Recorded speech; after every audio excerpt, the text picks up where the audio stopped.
ஐயா வணக்கம். திருவண்ணாமலை மாவட்டம் ஆரணி வட்டம் அத்திமலைப்பட்டு மதுரா விநாயகபுரத்தில் இருக்கேன். நான் என்னுடைய பெயர் சிவானந்தன். சுமதி நாடக மன்ற ஓனர். 20 வருஷமாக ஒரு 10 வருஷமாக நடிகராக இருந்தேன். ஒரு 10 வருஷமாக கம்பெனி வச்சு ஓட்டிருக்கேன். முதல் கம்பெனி முல்லை நாடக மன்றம்னு ஏற்படுத்தினேன். அது அப்படியே ஓடினுச்சு. அப்பா காலமாயிட்டார். அப்பாவும் நடிகர் தான்.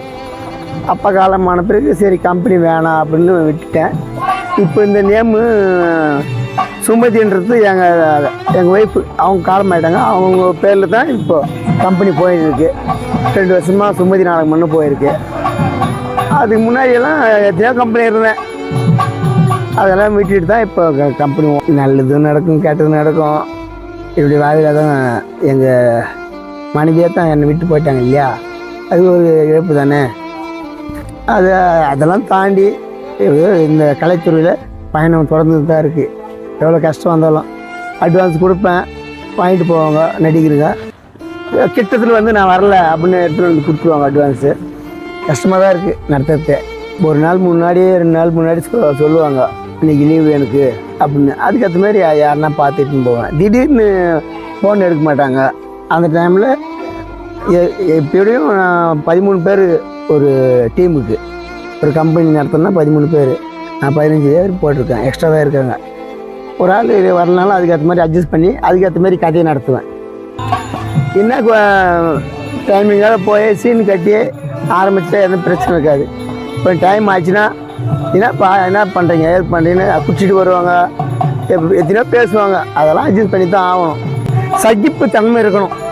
முதல்ல அட்ஜஸ்ட் பண்ணி ஆகணும். ஊருக்கு ஏற்ற மாதிரி இப்போ அவங்க அப்படியே எதிர்த்து பேசுகிற மாரி வந்தால் கூட ஏன் கோபமாக பேசுகிறீங்க, இதானே இப்படி தானே, அதுக்கேற்ற மாதிரி அட்ஜஸ்ட் பண்ணி போயிடுவாங்க. நான் வருவாங்க, குடிச்சிட்டு வருவாங்க, இந்த பாட்டு பாடு அந்த பாட்டு பாடுன்னு கேட்பாங்க.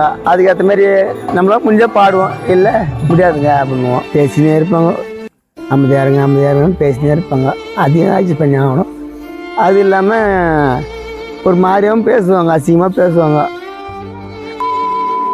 இதே தான் பாடின பாடியே தான் பாடுவீங்களா அப்படின்னுவாங்க. ரொம்ப அசிங்கமாக தான் பேசுவாங்க.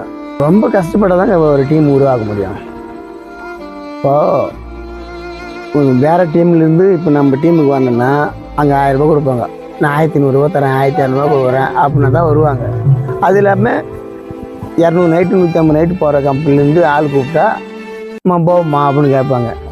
நம்மளுக்கு இப்போ நம்ம வந்து 100 நைட்டு போகுதுன்னா நம்ம கம்பெனி ஒரு 50 நைட்டு 70 நைட்டு போகிற கம்பெனியில் தான் போய் ஆள் கூப்பிடுவோம். நான் அப்போ தான் அவங்களும் புரிஞ்சுக்குவாங்க. அது அங்கே என்ன கூப்பிடுவாங்களோ அது 100 ரூபாய் எக்ஸ்ட்ரா தராங்கன்னு தான் கூப்பிட்றாங்க. நான் அப்போ தான் தொழில் பண்ண முடியும். 25,000 போட்டால் 23,000 ரூபாய் செலவு மொத்தம். நடிகருக்கு சம்பளம், வண்டிக்கு வாடகை எல்லாம் போக மிச்சம் இருக்கத்தான் ஓனருக்கு. ஒரு 100 நைட்டுக்கு மேலே போயிடுச்சுன்னா பரவாயில்ல, லாபம்னு சொல்லலாம். ஒரு 30 லட்ச ரூபா முதலீடு போட்டோம்னா அதுக்கு வட்டி கூட கட்டாது. இதான் நம்மளுக்கு தொழில் ஆயிடுச்சு. வேறு எந்த தொழிலும் தெரியாது, அந்த தொழிலும் போக முடியாது. அதனால தான் அட்ஜஸ்ட் பண்ணி வட்டிக்காக வாங்கி முதல் வச்சு நடத்தலாம் அப்படின்றது. இப்போ நான் ஓனராக இருந்து இப்போ அடுத்த இடம் நான் கூலிக்கு போகணுன்னு வச்சுக்கேன். அவங்க ஒரு மாதிரியே பேசுவாங்க. நம்ம போய் பணம் கேட்டால் கொடுக்க மாட்டாங்க. நீ ஓனராக இருந்து இங்கே வந்து கேட்குறியா அப்படின்வாங்க. அதனால் நம்ம கௌரவத்தை விட்டு போகக்கூடாது, ஒரு தன்மானத்தோடு வாழணும் அப்படின்றதுனால வட்டிக்காவது வாங்கி முதல் வச்சு தான் ஆகணும். போன வாரம் கூட கொட்டாவில் வந்து பேசினானுங்க 2 தம்பிங்க. ஒரு திருநங்க இது செல்ஃபோனே எடுத்துன்னு போயிட்டாங்க. அந்தமாரிலாம் பண்ணிட்டு தான் இருக்கோம். திருநங்கையே சொல்லிவிடுவோங்க, நாங்கள் அவங்கக்கிட்டலாம் பேசாதீங்க, அவங்களாம் உள்ள நம்ம கம்பெனியில் லேடிஸ் இருக்காங்க, அதனால் யாரையும் கூப்பிடாதீங்கம்மா, உள்ளாரோ பேசினா கூட வெளியே போய் பேசிட்டு வந்துருங்க அப்படின்னு டீசெண்டாக சொல்லிவிடுங்க. அதுதான் நம்பி செஞ்ச நல்ல தொழில் தாங்க இது. ஆனால் வரவங்க அப்படி இல்லை, 2 பாட்டு தான் பாடுறாங்க, எனக்கு 1000 ரூபாய் சம்பளம் வேணும் அப்படின்றாங்க. இதை நம்பி வந்து இதான்பா நம்மளுக்கு அப்படின்னா இது கலை எப்பவுமே அழியாது. நாடகத்துறை மட்டும் எப்பவுமே அழியாது. இசை நாடகம்னா அது விவசாயிங்க ரொம்ப வயலில் கஷ்டப்பட்டு வருவாங்க, வந்து சரி கலைப்பாடம் அப்படின்னு போய் நாடகத்தை பார்ப்பாங்க. அப்படி தான் இருக்குது. இப்போ இதுவே ஒரு பொழுதுபோக்காகவும் நினைப்பாங்க. ஆனால் கலை அழியாது, நம்பி வரலாம், வந்து ஆனால் ஒழுக்கமாக இருக்கணும்.